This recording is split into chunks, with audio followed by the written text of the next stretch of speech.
all about chemical warfare, a controversial, powerful, and destructive weapon system. It's a nasty form of warfare that inflicts both psychological and physical trauma to the adversary and the civilian population. And in today's video, we're going to do a broad overview of this powerful and controversial weapon system. The weapon systems we'll be employing throughout this video are both nuclear, chemical, and gas.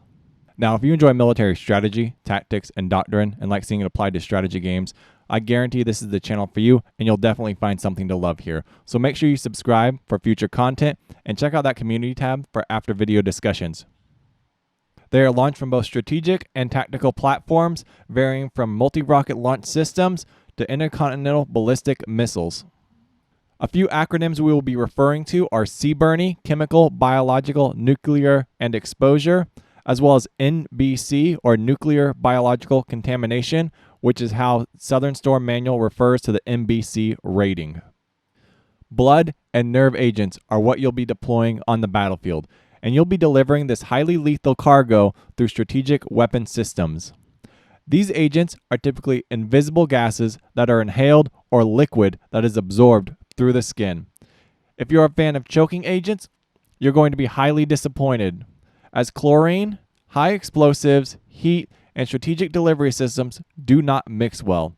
If you are looking for a reference, then investigate the barrel bombs that were used in Syria.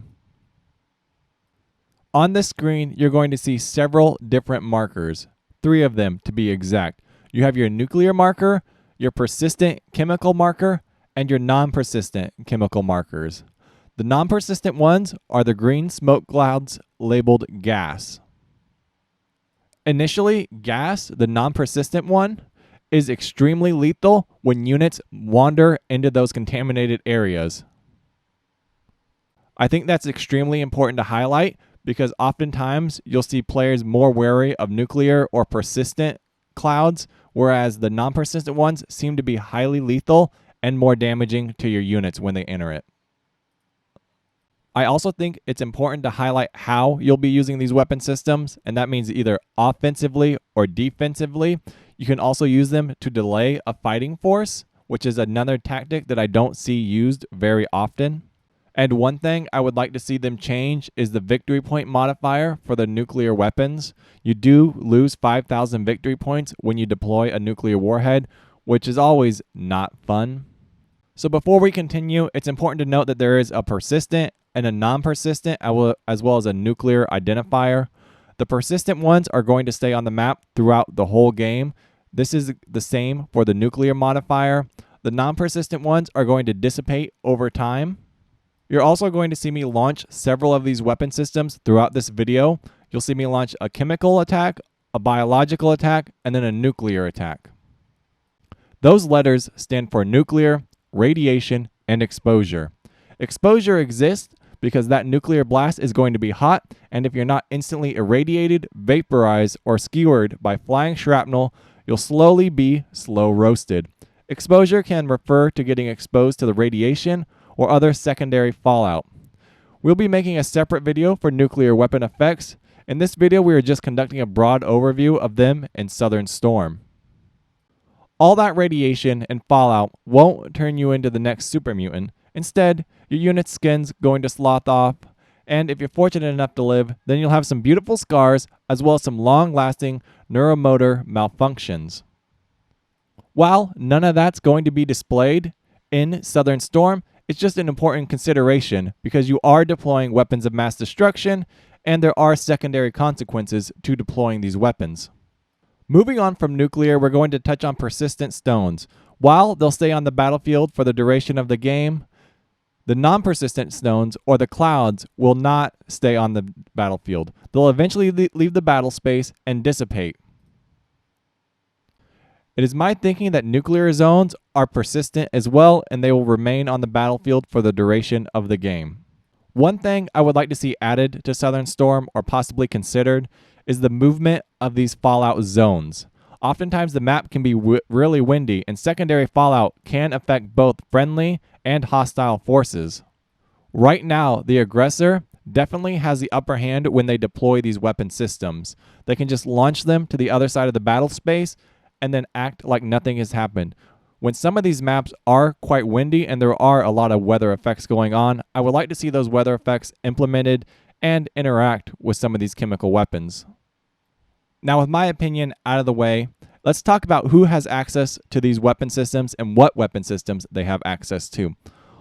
All nations have your generic 10 kiloton nuclear weapon system with a 2-kilometer blast radius, so everyone gets to participate in the weapons of mass destruction dance.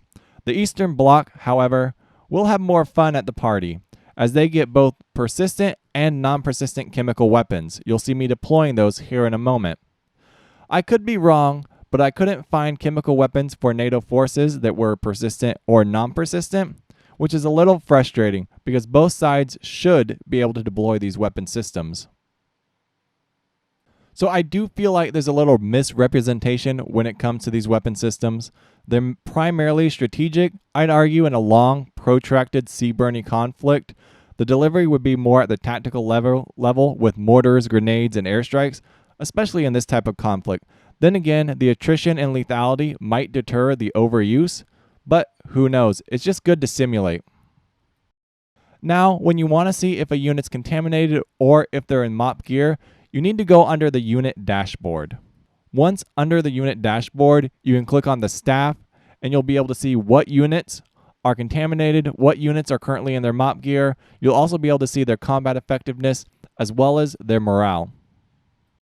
What do you do when you find yourself in a contaminated area? You stumbled into some poisonous gas and you found out you hate being choked. Well, you have very few options at this point. Your combat effectiveness is going to drop, your morale is going to drop, and eventually you're going to have to move out of that contaminated zone.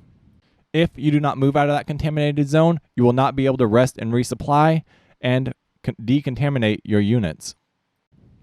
During this time, your units will be putting on their MOP gear and jamming those auto injectors into their thighs.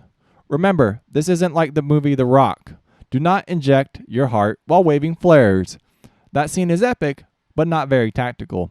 Plus, the flares would identify your position, so now not only are you contaminated, you're also under direct enemy fire.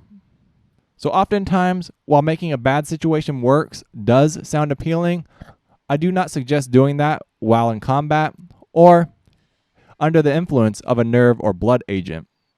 So your units have donned their sea-burning equipment, they've injected themselves with their auto-injectors.